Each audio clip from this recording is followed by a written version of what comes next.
एक जंगल में एक कौवा और एक बाज गहरे मित्र थे। दोनों हर दिन साथ समय बिताते और अपने मन की हर बात एक दूसरे से साझा करते। एक दिन वे नदी किनारे एक पेड़ पर बैठे बातें कर रहे थे। तभी एक यमदूत वहां से गुजरा।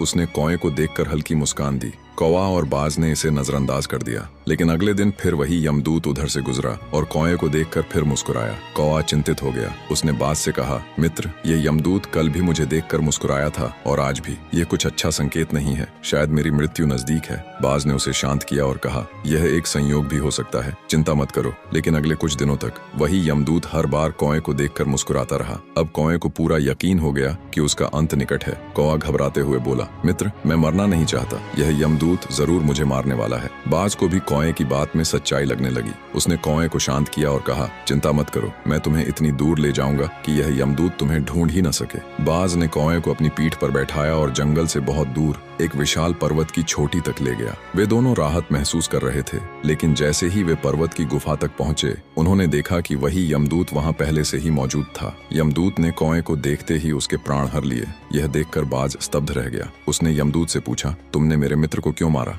यमदूत ने शांत स्वर में जवाब दिया, इसके प्राण इसी समय इसी स्थान पर लिखे गए थे। बाज ने हैरान होकर पूछा, लेकिन जब तुम इसे जंगल में देखकर मुस्कुराते थे तो वहीं क्यों नहीं मार दिया? यमदूत मुस्कुराया और बोला, जब मैंने इसे जंगल में देखा तो हैरान था कि यह इतने कम समय में हजारों योजन दूर इस पर्वत तक कैसे पहुंचेगा। यह असंभव लग रहा था, लेकिन भाग्य का खेल देखो, तुम्हारी मित्रता और तुम्हारा प्रयास ही इसे यहाँ तक ले आया। बाज यह सुनकर चुप हो गया। उसे समझ आ गया कि भाग्य का लिखा कोई नहीं बदल सकता।